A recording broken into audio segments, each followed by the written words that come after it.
ဒီဇလန်လီကတော့ KYC ဆိုတဲ့ဝန်ပလီလေးတစ်ကောင်ကိုတိုင်ယန်တရိစန်တွေကလိုက်ဖမ်းနေတာနဲ့စထားပါရီသူကငန်အသုံးပြုပြီးတော့တစ်ကိုင်းလေးဝေအထက်မှာသူတို့ကိုထောင်ချဆင်ပြီးထွက်ပြေးလွတ်မြောက်သွားခဲ့ပါရီအဲ့ဒီတာရဲ့တရိစန်တွေက KYC တော့အုပ်စုဟာဝန်ပလီဝေဖြစ်နေတာဖော်ပြပြီးတော့သူ့ရဲ့အဆိုအရသူတို့ကဂိမ်းကစားနေတာပဲဖြစ်ပါရီသူ့အဖွားဖြစ်သူအဘီကေကတော့ကစားတဲ့စကားကိုကြားလိုက်ပြီးတော့ဒရနဲ့ထွက်လာခဲ့ပါရီဒါပေမဲ့အဖွားကိုစိတ်ဆိုးစီတာက KYC ဟာဒီလိုမျိုးအရေးကြီးတဲ့တင်တန်းကိုတကယ်မခံယူမနဲ့ဂိမ်းတစ်ခုလိုမျိုးမြင်နေခဲ့တာပါ KYC ကဒီလေးကျင်ခန်းတွေကိုထက်ခါလုံနေရတာငင်းငွေလာခဲ့ပြီးတော့သူမပါဘဲနဲ့လှုပ်လို့မရဘူးလားလို့မေးလိုက်ပါရီအဖွားဖြစ်သူအဘီကေကတော့သူတို့ကအုပ်စုဖြစ်တဲ့အတွက်အတူတကွလှုပ်ဆောင်ဖို့လိုအပ်တယ်လို့ပြန်ဖြေပါရီအသက်ရှင်ဖို့ဆိုရင်တအုပ်စုလုံးလိုအပ်ပါရီ KYC ကလေးကျင်ခန်းတွေနဲ့အုပ်စုနဲ့ပတ်သက်တဲ့အရာတွေဟာအဓိပ္ပာယ်မရှိဘူးလို့ထင်တဲ့အကြောင်းပြောနေခဲ့ပါရီဒါပေမဲ့အဖွားကတော့ဆိုးရွားတဲ့အရာဒါမှမဟုတ်ပိုဆိုးတဲ့အရာဖြစ်လာလိမ့်မယ်လို့ယုံကြည်တဲ့အတွက်သူတို့ကိုပြင်ဆင်ပေးနေတာပဲလို့တတိထားပြီးပြောနေခဲ့ပါရီ KYC ကဘာမှမဖြစ်ဘူးဘယ်တော့မှလည်းဖြစ်မလာဘူးသူတို့ဟာသရိษံယုံမှာနေနေတာပါလို့အဖွားကိုတတိပေးပါရင်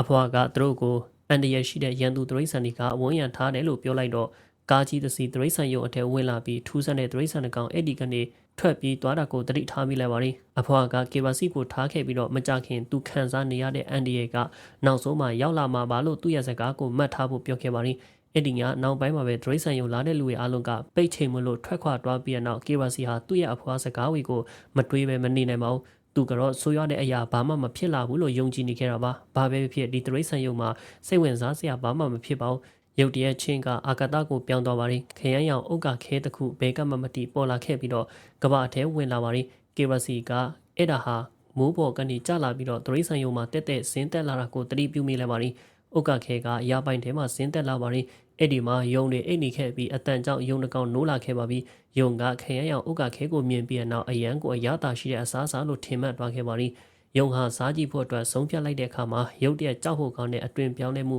စတင်တော့ပါရင် KYC ဟာစူးစမ်းလို့တဲ့စိတ်နဲ့မိုးပေါ်ကနေကျလာတဲ့အရာကိုစစ်ဆေးဖို့ရာပိုင်ထဲလျှောက်သွားလိုက်ပါရင်သူကခရမ်းရောင်ဥတလုံးကိုမြင်ပါရင်ပို့ပြီးအနီးကကြည့်ဖို့တွားလိုက်တော့ထက်ပြောင်တဲ့ချိုးတစ်ခုဥထဲကနေထွက်လာကသူတို့ကိုတိုက်ခတ်ပါရင်KYC ကအဖော်ကပဒင်းပေါက်တေးသေးလေးကနေထွက်ပြေးလွတ်မြောက်သွားခဲ့ပါရင်သူကအဖွားအဘီကေမှန်တာပဲဒါဟာတကယ်ကိုမှဆိုရတဲ့အရာလို့တွေးနေခဲ့ပါရင်ရုတ်တရက်တောင်ချင်တေးတစ်ကောင်ကသူ့ကိုရင်ဆိုင်လာပါရင်သူဟာထူးဆန်းတဲ့လှုပ်ရှားမှုတွေလုပ်ပြီးတော့သူ့ရဲ့အုပ်စုကိုအကူအညီတောင်းဖို့ကြိုးစားပါရင်ဒါကြောင့်သူ့ကိုသူချင်းတေးမှာပိတ်မိသွားခဲ့ပါရင်ချင်းတေးကထောင်ချောက်ကနေလွတ်မြောက်ပြီးသူ့ကိုတိုက်ခိုက်ဖို့ကြိုးစားပါရင်ဒါပေမဲ့သရိษံယုံဝန်ထမ်းကချင်းတေးနဲ့ KYC ကိုမေ့ဆေးဝယ်အများကြီးပြစ်လိုက်တာကြောင့်သူတို့ကသတိမေ့ရှင်ကိုကြားရောက်သွားခဲ့ပါရင်ဒီလိုနဲ့ KYC နိုးလာတဲ့ခါမှာသူကလောက်အိမ်ထဲမှာရှိနေခဲ့ပြီးချင်းတေကတခြားလောက်အိမ်ထဲမှာရှိနေတာကိုတွေ့ရပါတယ်သူကစီဗီယာလို့မိတ်ဆက်ထားတဲ့လီမာတကောင် TV ကြည့်နေတာကိုတွေ့တော့သူတို့လိုမျိုးလောက်အိမ်မှာအချုံမခံရတာကိုသိရှိနေခဲ့ပါတယ်စီဗီယာကလူဝေဟာသရိษံယုံလာပြီဆိုရင်သူ့ကိုအစာကျွေးပြီးတော့ဒီမှပဲလောင်ပိတ်ထားတယ်လို့ပြန်ဖြစ်ပါတယ်ဒါပေမဲ့သူကြည့်နေတဲ့ရုပ်ရှင်တွေကြောင့်တော့ဖွင့်တဲ့နီလန်းတွေလေးလာခဲ့တယ်လို့ပြောပါတယ်ဒါကြောင့်သူတို့လိုမျိုးလောင်အိမ်ထဲမှာရှိနေရတာပါ KYC နဲ့တောင်ရှင်တေကငင်းခုန်နေကြပါတယ်ချင်းတေကဒီလောင်အိမ်မှာသူအချုပ်ခံနေရတာဟာသူ့ကြောင့်လို့အပြစ်တင်ပါရီသူကစီဗီယာကိုသူ့ရဲ့လောင်အိမ်ဖွင့်ပေးဖို့တောင်းဆိုပေမဲ့ KYC ကသူဟာတောင်ရှင်တေဖြစ်တဲ့အတွက်သူ့ကိုစားပစ်လိုက်မယ်လို့တတိပြီးတော့စီဗီယာကလည်းစိတ်ပြောင်းသွားခဲ့ပါရီတောင်ရှင်တေကအငှားဖက်မှာလုံနေတာကသရိษံယုံကထွက်ပြေးဖို့ကြိုးစားနေတာဆိုတာကျွန်တော်တို့သိလာခဲ့ရပါရီသူဟာစီဗီယာကိုဟိုမှာသရိษံယုံတော့ရှိတယ်အတုံးပြုတ်ပုံကိုလည်းသိတယ်လို့ပြောပါရီဒါပေမဲ့စီဗီယာကဒီမှာကြည့်ရတဲ့ရုပ်ရှင်တွေကြောင့်ထွက်ပြေးဖို့စိတ်ဝင်စားတာမဟုတ်ပါဘူးKYC ကလည်းဒရိษံယုံကနေထွက်သွားဖို့စိတ်ဝင်စားပေါင်းသူလို့ရှင်းတာကတော့သူ့ရဲ့အုပ်စုစီပြန်သွားပြီးသူ့ကိုတိုက်ခိုက်ခဲ့တဲ့လက်တစ်ဖက်ပဲရှိတဲ့ခရမ်းရောင်ပေါက်ဖွားအခွန်ကြောင့်တတိပေးဖို့ပဲဖြစ်ပါလိမ့်စေဗီယာကသူကြည့်ခဲ့တဲ့ရုပ်ရှင်အထက်ကစွန်ဘီနဲ့သူ့လို့ KYC ရဲ့ဖော်ပြချက်ကိုကြားပြီးတဲ့နောက်ထိတ်လန့်သွားခဲ့ပါပြီတခြားတစ်ဖက်မှာဆိုတော့တနာရီလွန်သွားခဲ့ပါပြီခရမ်းရောင်အုတ်ကခဲကိုစားခဲ့တဲ့ယုံရဲ့အသွင်ပြောင်းလဲမှုကပြီးဆုံးသွားပါလိမ့်မျက်လုံးတွေဟာလင်းလက်နေတဲ့စွန်ဘီတကောင်ပြောင်းလဲသွားခဲ့ပါလိမ့်အဲ့ဒီနောက်ရာထဲကယုံအားလုံးကိုကိုက်ပြီးတော့ကူးဆက်စေခဲ့ပါလိမ့်သူတို့ကချက်ချင်းကြောက်စရာကောင်းတဲ့စွန်မီကြီးဝေဖြစ်သွားခဲ့ပြီးတခြားသောဒရိษံတွေစီကူးဆက်ဖို့အတွက်ပြေးသွားကြပါသည်ကော်ရီလာဖရက်ကသူ့ရဲ့လောင်းရဲ့အပြင်ဖက်မှာထူးဆန်းတဲ့အတန်တွေကိုကြားပြီးတဲ့နောက်သူ့ရဲ့တငယ်ချင်းမြောက်ဖီလစ်ကိုသူကြားလားလို့မေးလိုက်ပါသည်ဖရက်ကတကခုမားနေတယ်လို့ယုံကြည်ခဲ့ပေမဲ့ဖီလစ်ကတော့ cue မဆိုင်ပါဘူးအဲ့ဒီအချိန်မှာသူ့အတွက်အရေးကြီးတာကတော့အိတ်ဆက်မှုပဲဖြစ်ပါသည်ရုတ်တရက်စွန်မီယုံတွေကလေဝင်ပေါက်ကနေပေါ်လာခဲ့ပြီးတော့အဲ့ဒီမှာရှိတဲ့မြောက်တွေအားလုံးကိုကူးဆက်ဆပြုတ်လာခဲ့ပါသည်တကောင်ကဖီလစ်ကိုကိုက်ဖို့ကြိုးစားတော့ Fred ဟာရောက်လာခဲ့ပြီးသူ့ကိုကယ်ပါရီသူတို့အနေနဲ့အစီအစဉ်တစ်ခုလိုအပ်တယ်လို့သူကပြောပေမဲ့ငိုကောင်းဆန်တဲ့ Philip ကတော့ Fred ရဲ့ကိုအသုံးပြုပြီးလောင်အိမ်ကနေထွက်ပြေးသွားပါရီ Fred ကနောက်ဆုံးမှာတော့ကူးဆက်ခံလဲရပါပြီ Philip ထွက်ပြေးနေတော့ဒရိษံဆရာဘုံအခန်းကိုတွေ့ပါရီဒါပေမဲ့ဖွင့်လို့မရပါဘူးသူ့စီကိုတကူခုပြေးလာတာမြင်တော့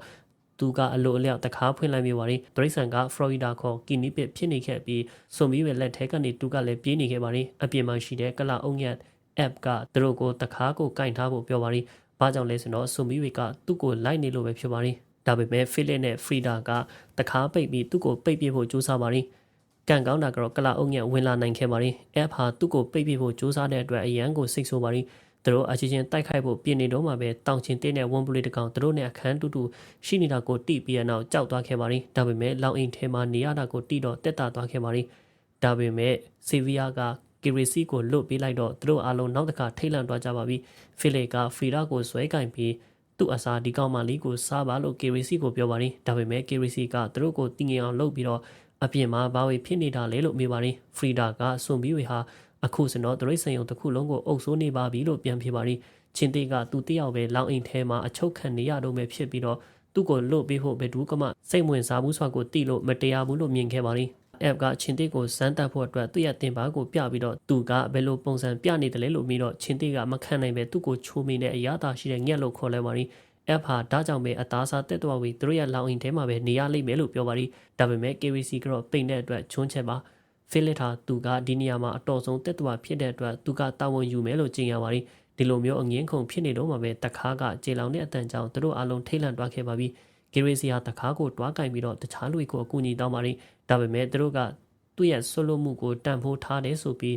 းနောက်တခါကနေထွက်ပြေးကုန်ကြပါရီတောင်ချင်းတွေကကိုလွတ်အောင်လုပ်နိုင်ခဲ့ပြီးတော့ KVC ကိုတခါကင်ဖို့ကူညီရန်ကြိုးစားပါရီဒါပေမဲ့သူ့ကိုတူမတော်ဆနောက်ထပ်မေ့ဆေးများနဲ့ပြစ်မိသွားခဲ့ပါရီ KVC ဟာတတိလေးနေတဲ့ချင်းတေကိုနောက်တခါစီတွန်းသွားနိုင်ခဲ့ပြီးတော့စွန်ပြီးဝေသူ့စီမရောက်ခင်တော့ခတ်လိုက်နိုင်ခဲ့ပါရီပြီးတော့သူ့ကိုတူဒန်းလို့မိတ်ဆက်တဲ့ချင်းတေနဲ့အလောက်ကန်တစ်ခုအဆိုပြုပါရီသူကဒန်းကိုသူ့ရဲ့ကိုရံတော်လှုပ်ဖို့လိုရှင်ခဲ့တာပါသူ့ကိုသူ့ရဲ့အုပ်စုစီရောက်အောင်ကူညီမယ်ဆိုတော့ဒရိတ်ဆန်ယုံတော့ကိုအလဲလဲနေနဲ့ပေးမယ်လို့ပြောပါရီဒန်စီမှာဒီအလုပ်ကိုလက်ခံဖို့ရွေးချယ်စရာမရှိတော့ပါဘူးတခြားတစ်ဖက်မှာဆိုတော့ဖိလစ်ဆေဗီယာ app နဲ့ဖရီဒါတို့ကစွန်ပြီးသမင်တကောင်ကိုတတိမထားမိပဲဖြတ်သွားဖို့အခက်အခဲရှိနေကြပါရီကံမကောင်းစားနေပဲ app ကစားစရာတစ်ခုကိုနင်းမိသွားခဲ့ပြီးတော့စွန်ပြီးရဲ့အာယုံဆိုင်မှုကိုရစေတဲ့ဂျေလောင်နဲ့အတန်ထွက်သွားခဲ့ပါရီဆေဗီယာကအဲ့ဒီကစားစရာကိုအတုံးပြုပြီးတော့စွန်ပြီးကိုသူတို့စီကနေဆွဲဆောင်ကသူတို့အလုံးတခြားဖက်ကနေထွက်ပြေးသွားကြပါရီတစ်ချိန်တည်းမှာပဲစွန်ပြီးတချို့ကလေဝင်ပေါက်ကနေထွက်လာခဲ့ပြီးတော့ Gracie နဲ့ဒန်ကိုတိုက်ခဲ့ပါရီသူတို့အပြင်ထွက်နိုင်ခဲ့ကြပါပြီဒန်က Gracie ကိုနားထောင်ဖို့ပြောပါရီသူထင်ထားတာထက်ဒီအပြင်မှာပူအန်ဒီရဲ့များတယ်လို့ပြောပါရီဒါကြောင့်သူလှုပ်တဲ့အတိုင်းလိုက်လို့ရမယ်လို့ပြောပါရီသူတို့ကသူတို့ရဲ့နောက်ကိုမြောင်များစွာတော့တကူခုလိုက်လာတာတတိထားမိခဲ့ပါရီဒါပေမဲ့အဲ့ဒီအရာကပူလို့ခေါ်တဲ့ရေမြင့်ကလေးပဲဖြစ်နေခဲ့ပါရီပူကသားပေါက်လေးတစ်ကောင်ပဲဖြစ်တဲ့အတွက်သူ့ဘာသာသူဒီနေရာမှာအသက်ရှင်နေမှာမဟုတ်ပါဘူးဒါကြောင့် Gracie ဟာသူ့ကိုကာကွယ်ဖို့အတွက်သူတို့အဖွဲ့ထဲထိလိုက်ရန်ဆုံးဖြတ်ပါရီဘယ်လိုပဲဖြစ်နေပါစေဒန်ကနောက်ဆုံးမှာတော့ Gracie ကိုသူ့ရဲ့အုပ်စုစီအောင်မြင်စွာခေါ်တွန်းနိုင်ခဲ့ပါရီဒါပေမဲ့ကမ္မကောင်းစွာနဲ့ပဲသူတို့အလုံးကအခုဆိုရင်စွန်ပြီးဖြစ်နေကြပါပြီသူတို့ကဝန်ပလေးစွန်ပြီးဝန်းရံခံရတဲ့အချိန်မှာဒန်ကသူတို့ထွက်ပြေးရမယ်လို့ပြောပါရီဒါပေမဲ့ Gracie ကသူ့ကိုသူမပါဘဲနဲ့တွားပါလို့ပြောပါရီသူကသူတို့နဲ့တက်ဆိုင်တယ်လို့ပြောပါရီဒါပေမဲ့ဒန်ကတော့သူနဲ့အရင်မြင့်ကလေးကိုဆွဲယူပြီးတော့စွန်ပြီးလိုက်လာတာကနေအယမ်းမြင်မြန်ပြေးထွက်သွားခဲ့ပါရီဖိလစ်နဲ့သူ့ရအဖွဲ့အနေနဲ့ဒရိတ်ဆန်ယုံကပ်ဘေးကနေထွက်ပြေးနိုင်မဲ့နီလန်းကိုစဉ်းစားနေကြပါရီ app ကနေထွက်တဲ့အထိတနေရာထဲမှာပဲနေဖို့ကအန်ဒီအကင်းဆုံးပါလို့အကြံပေးပါရီလူတွေဟာအဲ့ဒီအချိန်မှာပြန်လာမှဖြစ်ပြီးတော့သူတို့ကိုကဲတင်မှာပါဖိလစ်က app ကိုလောင်ပြောင်လိုက်ပြီးသူကအုံနောက်တေးသေးလေးပဲရှိတယ်လို့ပြောပါရီသူကအဲ့ဒီလိုမျိုးအချင်းချင်းခေါ်နေလို့သူကမခံနိုင်တော့ပါဘူးဒါကြောင့်သူတို့အဖွဲ့မှာရန်ဖြစ်မှုဖြစ်သွားခဲ့ပါရီတစ်ချိန်တည်းမှာပဲဒန်ကသရိတ်ဆန်ယုံကိတ်ကိုရှာဖွေနေတော့ Gracie ကသူ့စီမှာရွေးချက်ဘာမှမရှိတော့ဘူးလို့ခံစားနေရပါရီအခုဆိုရင်သူနားလေလာတာကဝန်ပလီတကောင်ဟာသူ့ရဲ့အုပ်စုမပါဘဲနဲ့ဘာမှမဟုတ်ဘူးဆိုတာပါဒါပေမဲ့ဒန်ကသူ့အုပ်စုရဲ့မျောလင်းချက်အတွက်သူဆက်သွားဖို့တာဝန်ရှိတယ်လို့ပြောပါရီဂတိအတိုင်းသူဟာ KVC ကိုသူ့ရဲ့အုပ်စုစီပြန်ပို့ပြီးပြီမလို့ဒရိတ်ဆန်ယုံတော့ပေးရန်ပြောပါရီဒါကသူတို့အကြမှာတိုက်ပွဲတစ်ခုလိုမျိုးဖြစ်လို့နေပါဖြစ်သွားခဲ့ပါရီဖိလစ်နဲ့အဖွဲ့အရန်ဖြစ်နေတော့သူတို့မတော်ဆဒရိတ်ဆန်ယုံမီးကိုဖွင့်မိသွားခဲ့ပါရီဒန်နဲ့ Gracie တော့အချိန်တစ်လျှောက်လုံးစွန်ပြီးဝေကဝန်းရံထားတာကိုတိလိုက်ရပါရီသူတို့တိုက်ခိုက်ခံလိုက်ရပါရီဒါပေမဲ့ဒန်ဟာ Gracie နဲ့ရေမြင့်ကလေးကိုသူတယောက်တည်းကာကွယ်ပေးပါရီ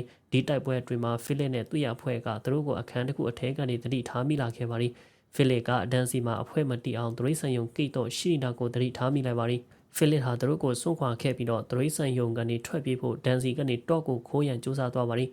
Gracie နဲ့ဒန်တို့ကစွန်ဘီကိုရီလာနဲ့တိုက်ပွဲဝင်ရင်ကနေကြီးမားတဲ့ပြဿနာတွေရောက်သွားခဲ့ပါရီပထမဆုံးအချိန်နဲ့ Gracie နဲ့ဒန်တို့ကအတူတကွတွဲပြီးတော့တိုက်ခိုက်ပါရီ စီလုံးမှုကခွန်အားဖြစ်တဲ့အကြောင်းတက်တည်ပြပြီးတော့သူတို့ကကိုရီလာစွန်ဘီကိုအနိုင်ရရှိခဲ့ပါပြီဒန်ဟာသူမရဲ့လှုပ်ရှားမှုတွေတော်တော်ကောင်းတယ်လို့ရှီကျူးလိုက်တဲ့အခါမှာပဲကိုရီလာစွန်ဘီကမတည်သေးတာပေါ်လာပါလိပို့ပြီးကြောက်စရာကောင်းတာကသူဟာဒုတိယအကြိမ်ပုံမှုခွန်အားကြီးမှတဲ့တက်တော်ကြီးအဖြစ်ပြန်လာတာပါသူက crazy ကိုစားဖို့ကြိုးစားပေမဲ့ဒန်ဟာသူမကိုကယ်ဖို့အတွက်ကိုစသေးခဲ့ပါလိသူကစွန်ဘီကိုအနိုင်ယူခဲ့ပေမဲ့သူကလည်းစွန်ဘီအကိုက်ခံလိုက်ရလို့စွန်ဘီတကောင်ဖြစ်သွားခဲ့ပါပြီသူက crazy ကိုတိုက်ခတ်ပါလိcrazy ကထွက်ပြေးနေပဲသူတို့နှစ်ယောက်လုံးမောင်မဲ့တဲ့အခန်းထဲမှာပြုတ်ကျသွားခဲ့ပြီးတော့လိုက်ဖမ်းမှုဆက်ဖြစ်ပွားခဲ့ပါလိ crazy ကဒန်ကိုအမျိုးတွေပြည့်နေခဲ့တဲ့ရေရှိုးကန်ထဲထောင်ချောက်ဆင်းမိခဲ့ပါလိသူကလည်းအသက်ရှူကျပ်ပြီးတော့တိတ်ဆုံးတော့မှာပါစွန်ဘီဖြစ်နေပြီးသူမကိုနာကျင်အောင်လုပ်နေပေမဲ့ crazy ကသူ့ကိုတငယ်ချင်းတယောက်အနေနဲ့မြင်နေဆဲမလို့တိတ်ပွဲဝင်ခွင့်မပြုတ်ရှင်ပါဘူးသူမကဒန်ကိုရေရှိုးကန်ထဲကနေဆွဲထုတ်ပါလ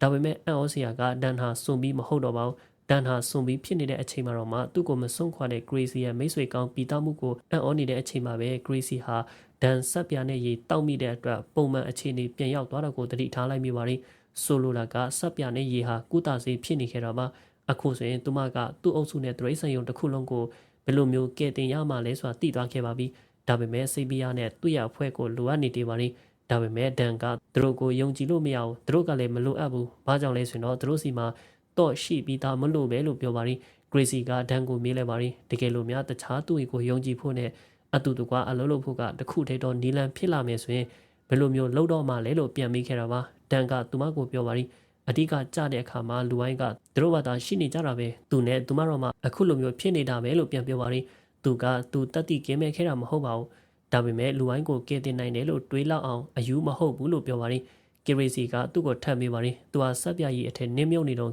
ယူနေလို့ကဲခဲ့တာထင်တလားလို့ပြန်မိခဲ့ပါလိဒန်ကဟုတ်ပါတယ်သူမကအယူပဲဖြစ်တယ်လို့ပြန်ပြောခဲ့ပါလိဒါကကရီစီရဲ့နှလုံးသားကိုကျိုးပဲ့သွားခဲ့ပြီးတော့သူမဟာတော့ကိုသူ့စီပြေးလိုက်ပါလိသူမကအယူဆိုရင်သူ့ဘတာကဲတင်ဖို့ကြိုးစားပါလို့ပြောပါလိဒန်ကတော့ကိုယူပြီးတော့အဲ့ဒီအချိန်ကစပြီးတငယ်ချင်းတွေတယောက်နဲ့တယောက်ခွဲခွာသွားပါလိဒန်ဟာသရိတ်ဆန်ရုံကိစီကိုဦးတီနေတော့ဖိလစ်ကဘဲကမမတီရုတ်တရက်ပေါ်ကတော့ကိုခိုးယူသွားပါလိဒန်ကသူ့ကိုဖမ်းမိပေမဲ့ဖိလစ်ကဒန်ကိုသူနဲ့အတူခေါ်သွားဖို့တောင်းပန်ပါလိသူတို့ကတခြားသောအယူဝင်းနဲ့အတူတူပိတ်မိနေမယ်ဆိုရင်အခုလိုမျိုးဒီနေရာမှာရောက်နေမှာမဟုတ်ဘူးလို့ပြောပါလိဖိလစ်ထပ်ပြောလိုက်ပါလိသူတို့နှစ်ယောက်စလုံးအတက်ရှင်ကြံရစ်သူတွေပဲသူတို့ကအတူတူပဲဆိုပြီးယုံကိတ်ကနေထွက်ဖို့တော့ကိုအတုံးပြကြမယ်လို့ပြောပါလိဒန်ကကရီစီကိုစွန့်ခွာခဲ့တာသူ့မားတွားပြီးဆိုတာသဘောပေါက်လာခဲ့ပါလိသူကမြောက်အတွက်တော့ချခဲ့ပြီးတော့ Gracie ကိုတွားရှာပါလိအဲ့ဒီအတွင်း Gracie က Frida app နဲ့ CBR တို့နဲ့ပြန်ဆောင်ပြီးတော့သူတို့ဟာသူမ attention တွေတေးတာကိုအံ့အားသင့်ခဲ့ပါလိ Gracie ကဒီတရိတ်ဆန်ယုံကပ်ပြီးစိုးရွားစွာအဆုံးမတတ်နိုင်ဘူးလို့ယုံကြည်နေခဲ့ပါလ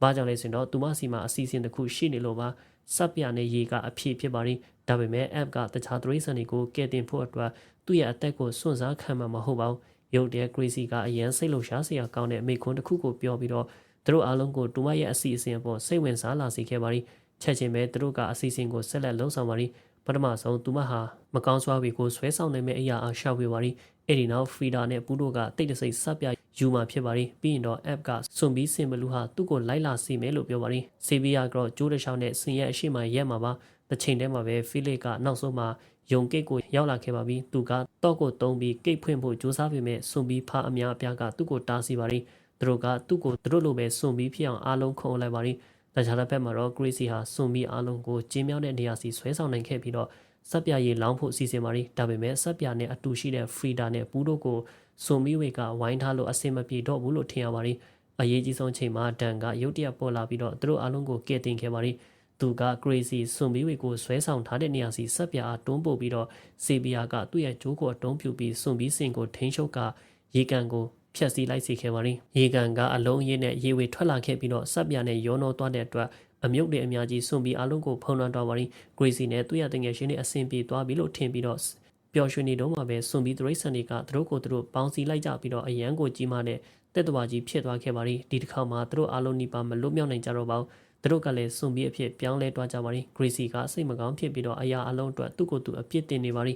ိသူကြောင့်ပဲဒီ idea ကအဆင်မပြေခဲ့ပါဘူးသူကသူမနဲ့သူမရဲ့ idea ကိုယုံကြည်လို့မားခဲ့တာမဖြစ်ခဲ့ရင်ဒန်ကအခုစဉ်တောထဲမှာလုံခြုံစွာရှိနေရမှာပါဒမ်ကသူ့ရဲ့ဘဝမှာအမားအမျိုးမျိုးလုတ်ခဲ့ဖူးပေမဲ့သူမကိုယုံကြည်တာကတော့အမားတစ်ခုမဟုတ်ဘူးလို့ပြောပြပါလိစွန်ပြီးပူးတကောင်သူတို့စီရှိကလာခဲ့ပြီးတော့သူမကမတော်ဆဂီတဘူးတစ်ခုကိုတိုက်မိသွားခဲ့ပါလိဂီတဆဖွင့်လိုက်တာနဲ့ပူးဟာရုတ်တရက်သူ့ရဲ့ပုံမှန်အတိုင်းပြန်ဖြစ်သွားပါလိ Gracie ကစပြတဲ့ရေးဟာကုသဆေးပဲတော့မှမဟုတ်ခဲ့တာကိုသိသွားခဲ့ပါရီ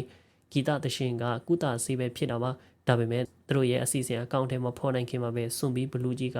တန်ကိုကူးဆက်လိုက်ပါရီအခုဆိုရင် Gracie ဟာဒီအရာအလုံးကိုသူ့ဘာသာလှုပ်ဆောင်ရတော့မှာပါသူမကအတန်ချဲဆက်ကိုဖွင့်လိုက်ပြီးတော့ဂီတစတင်ဖွင့်တော့ပါရီဒါကအဆင်ပြေတယ်လို့ရှိပါရီဘာကြောင့်လဲဆိုရင်တော့လူတိုင်းဟာပုံမှန်အခြေအနေပြင်ရောက်လာကြပြီးတော့သူတို့အားလုံး Gracie နဲ့အတူတချင်းဆိုဖို့ပူးပေါင်းလာကြပါရီကျန်တဲ့လူတွေကလည်းပုံမှန်အတိုင်းပြန်ဖြစ်သွားခဲ့ပါရီ